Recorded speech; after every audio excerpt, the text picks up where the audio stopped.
നടനെന്ന പരിഗണന നൽകിയില്ല. ജയിലിൽ നൽകിയത് ചോറും പച്ചക്കറിയും. നമസ്കാരം, കൊട്ടാരക്കര മീഡിയയിലേക്ക് സ്വാഗതം. മെഗാസ്റ്റാർ അല്ലു അർജുന് ജയിൽ നൽകിയത് ചോറും പച്ചക്കറിയുമെന്ന് ജയിൽ അധികൃതർ. താരമാണെന്ന ഒരു പ്രത്യേക പരിഗണന അല്ലു അർജുന് നൽകിയില്ലെന്നും ജയിൽ അധികൃതർ പറഞ്ഞു. എന്നാൽ കോടതി നിർദ്ദേശപ്രകാരം അല്ലുവിനെ പ്രത്യേക സ്ഥലത്താണ് പാർപ്പിച്ചതെന്നും അദ്ദേഹം പറഞ്ഞു. ജയിലിൽ അല്ലു അർജുന് ടെൻഷനൊന്നും ഉണ്ടായില്ല. ജയിലിലായതിന്റെ വിഷമവും താരത്തിനുണ്ടായിരുന്നില്ല. സാധാരണയായി വൈകുന്നേരം 5:30-ക്കാണ് ജയിൽ ഡിന്നർ നൽകിയത്. വൈകി ജയിലെത്തുന്നവർക്ക് ആ സമയത്താണ് ഡിന്നർ നൽകുക.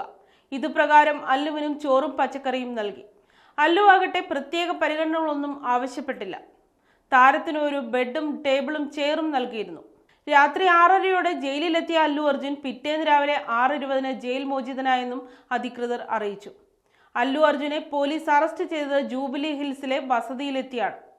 തന്റെ ഹർജി ഹൈക്കോടതിയുടെ പരിഗണനയിലിരിക്കെ അറസ്റ്റ് ചെയ്യാനെത്തിയതിനാൽ പോലീസിനോട് നടൻ കയർത്തിരുന്നു. നടന്റെ ബോഡി ഗാർഡ് സന്തോഷും ഇന്ന് അറസ്റ്റിലായിട്ടുണ്ട്. പോലീസ് സ്റ്റേഷനിലെത്തിച്ച് നടന്റെ വിശദമൊഴി രേഖപ്പെടുത്തി. പിന്നീട് ആശുപത്രിയിലേക്ക് കൊണ്ടുപോയി വൈദ്യപരിശോധന നടത്തി. ഡിസംബർ 4-ന് ഹൈദരാബാദിലെ സന്ധ്യ തിയേറ്ററിൽ പ്രീമിയർ ഷോയ്ക്ക് രാത്രി 11-നെത്തിയ അല്ലു അർജുനെ കാണാൻ ആരാധകരുടെ വലിയ ഉന്തും തള്ളും ഉണ്ടായി. നടന്റെ സുരക്ഷാ സംഘം ആൾക്കൂട്ടത്തെ പിരിച്ചുവിടാൻ ശ്രമിച്ചതോടെ അത് വലിയ സംഘർഷമായി. ഇതോടെ പോലീസ് ലാത്തി വീശി. തിരക്കിനിടെ വീണ് ദിൽകുഷ് നഗർ സ്വദേശിനി രേവതി മരിക്കുകയായിരുന്നു. ഭർത്താവ് ഭാസ്കറിനും 2 മക്കൾക്കുമൊപ്പമാണ് രേവതി തിയേറ്ററിലെത്തിയിരുന്നത്.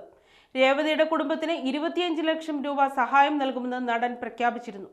എന്നാൽ രേവതിയുടെ ഭർത്താവ് ചിക്കട്ട്പള്ളി പോലീസ് സ്റ്റേഷനിൽ പിറ്റേന്ന് തന്നെ പരാതി നൽകി. കേസെടുത്ത പോലീസ് 8-ന് തിയേറ്റർ ഉടമയെ അറസ്റ്റ് ചെയ്തു.